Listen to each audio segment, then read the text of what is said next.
Nowadays, when manufacturers revamp a model, especially in the small car market, they go for something that's totally new, radical and sometimes controversial. But Kia, with its 4th generation Rio Supermini, which by the way is their best-selling car worldwide, well, they've gone a different way. Instead of trying to be ostentatious and claim a place on the cover of Vogue magazine, they've gone for something more smart and clean cut, with reshaped headlights, slightly reshaped tiger nose grille, and overall a sportier shape. They've certainly got rid of that round-backed Ford Fiesta shape. But the changes go deeper than that, as the Rio's wheelbase is now 10mm longer, making it 15mm longer overall, and it now sits 10mm lower. It's also only available as a 5-door. It claims to have more interior space, be comfier to drive yet sportier to drive, have new equipment, a new cabin design, and there's also a new 1-litre 3-cylinder turbo petrol. So let's get going. Now, there was nothing particularly wrong with the interior of the last Rio, but I think this new model is a lot sleeker. There's certainly a lot less buttons cluttering the dashboard, but the main change is the fact that this screen is now slightly raised, and this comes in a series of different sizes, with this being the 7-inch configuration. And because it's a Kia, well, the screen's nice and responsive. And the Rio follows a familiar lineup of trims as well. There's 1, 2, 3 and 1st edition models, although expect a sportier GT line trim to be added at a later date. Now, this 3 trim that we've got is well equipped. It comes with automatic aircon, DAB radio, Bluetooth, black faux leather seats, cruise control, sat-nav and Apple CarPlay and Android Auto.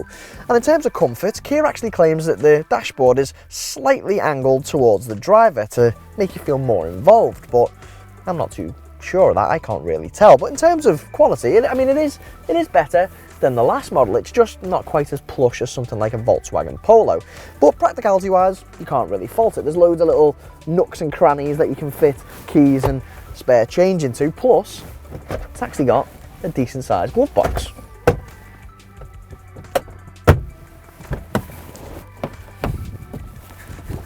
Although the Rio has been lowered by 10mm, Kia actually claims that with stretched dimensions in other areas, it should be more practical all round. And well, I've got plenty of headroom, and even 6-footers will be happy, but taller passengers may struggle for a bit of legroom. I mean, I'm alright, but I'm not very tall, and this is settled for me. Coming around to the boot, it's improved in all areas really. I mean, the opening's now 26mm lower, it's 71mm wider, and the overall space has increased by 37 litres. It now stands at 325 litres, and that is bigger than the Ford Fiesta and the VW Polo, but the Honda Jazz still reigns supreme. And if you fold the seats down, space stands at 980 litres, which is pretty practical. I mean, it's certainly better off with its new shape.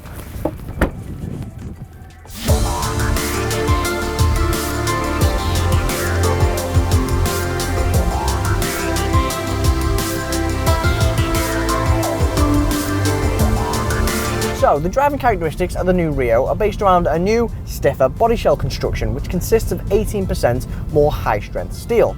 But the shocks and the springs have been tuned for comfort. So that basically means that it should be more planted in the corners, but comfier all round. So is it?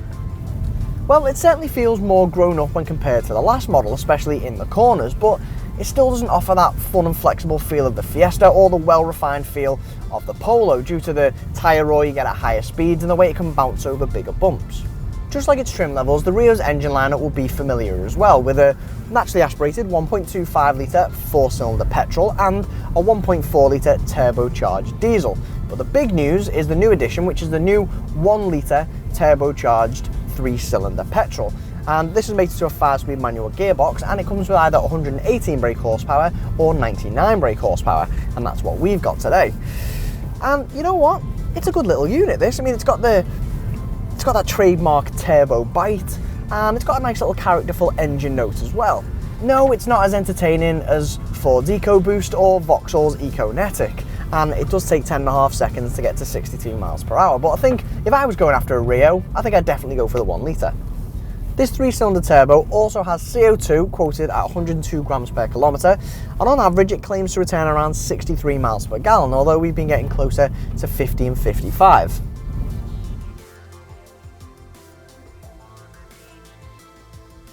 When it comes to pricing for Superminis, it can be a bit deceptive, because what's usually the cheaper option doesn't really come with any kit. So when it comes to pricing for the Rio, it starts from £11,995. Now that is £150 more than a VW Polo and a massive £1,800 less than the Ford Fiesta. But let's not forget, the Rio does come with a lot of kit from entry level, and it also comes with Kia's coveted 7-year, 100,000 mile warranty.